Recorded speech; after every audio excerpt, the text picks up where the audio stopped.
So what exactly are we looking at here? So that's a radio hive.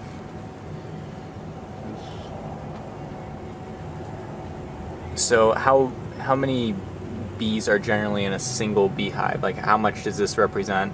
If you had those kind of squat, standing hive. How strong it is, usually, but it goes up to 300,000 bees.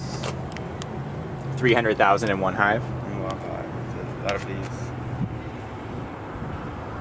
So are these all one type of bee? Are there different types of bees in a hive? Are, Italian bees. And that's just the breed, not their. Is there like difference between worker bees and guard bees, and so are these generally all like worker bees? This is all worker bees.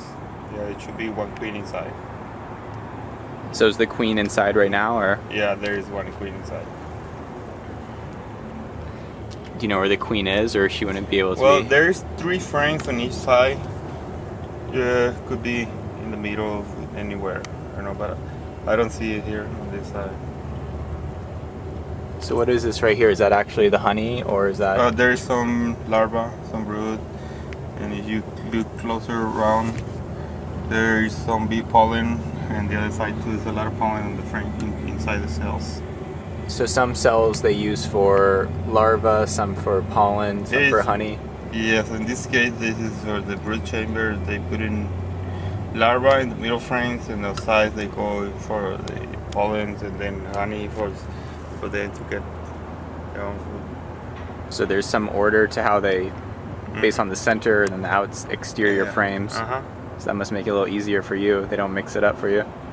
Yeah, they do a pretty good job because we put in the boxes. We put them on top of the hive for honeys. That's what we take.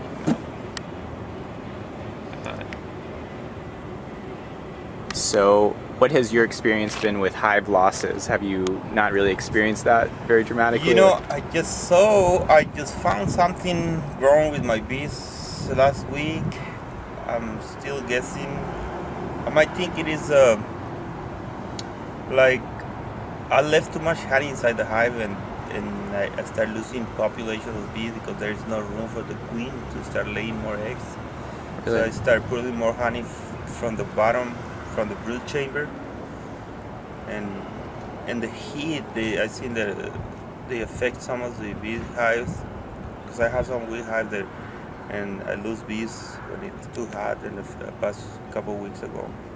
So you've seen losses due to heat and due to the amount of honey you're taking. There's some sort of correlation. Yeah, I might not say it is a colony collapse because I saw bees dead in front of the hive, and I saw less bees in the hive, but I don't see any room for the queen to start laying more eggs. So could be too many things.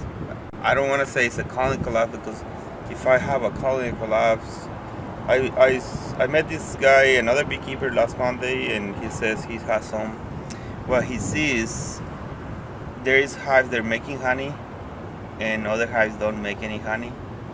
And he sees in the hives that don't make any honey, he sees that there is bees going out there, they don't come back, but they see larvae inside the hive. There's no bees. There is no signs of bees, dead bees in front of the hive or inside the hive.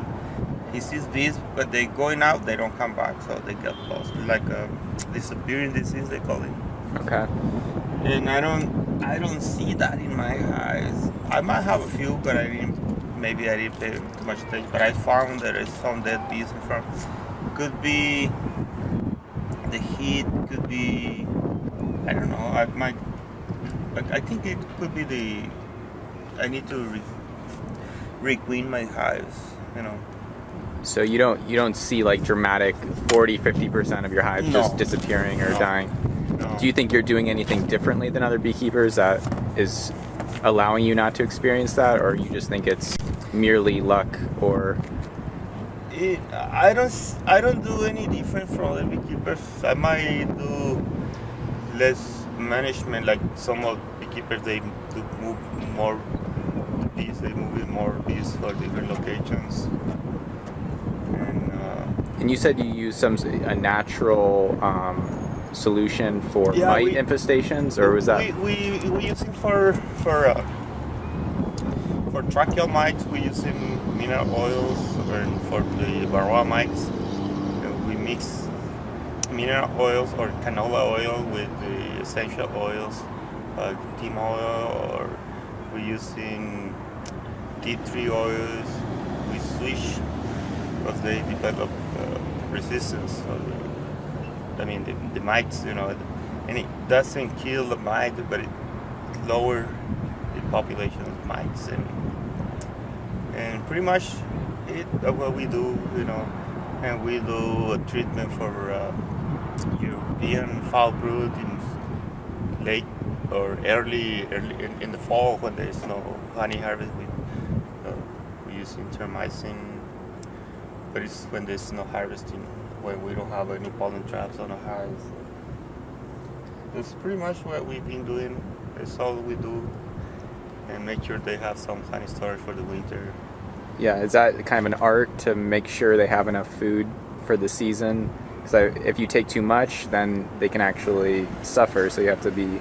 Yeah, I have to make sure they have some, because there's 2 boxes per hive, and I'm trying to have enough honey, but it's not yet. We still have a couple months ahead of time that they can make enough for the winter.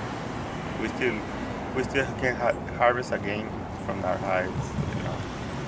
So what do you perceive, based on your customer base, that the benefits of a local honey are? Well, they like it because it helps on the allergies, and mainly, and it's a natural product. That's what the main thing they're using regularly, and as a sweetener for anything they like to do. And the most American, they use a lot of honey, and they use honey pickle. They use it for remedies, for healing things. But mostly in the like in winter time, they have cold, sore throat, or respiratory problems. That's the main thing they use the honey for. So have you just heard some anecdotal stories of your customers saying they had allergies for a long time, and then they either did the pollen or the local honey, and they just many of the turned it around? Yeah, they. I have a customer here in Phoenix. He came with scratching with his tongue inside like his palate, the roof of his mouth. Yeah, he was coming straight out ahead of us, and he says, "I was looking for you guys. Somebody recommend the pollen," he says, and because I have allergies, and I told him, "But how can you use the pollen?" And he started using the pollen, and after a week he came over and bought another jar of bee pollen. Says, "I can sleep well now," he says, because pretty much is all gone, all the allergies. He says. Wow. And he needed only about 3 jars of 8 ounces each. And all allergies gone. You could avoid all the pharmaceuticals and the other path. Yeah. He avoided that. That's great. Now, and he's feeling much better. And myself, I have sinuses. Since I came to this state here, and especially here in Arizona, there's allergies. Always my nose blocked. I couldn't breathe, and I started working for this company in Aguila. It's a honey company, and we were working in processing the pollen and packing honey, and I got a very bad allergies. When you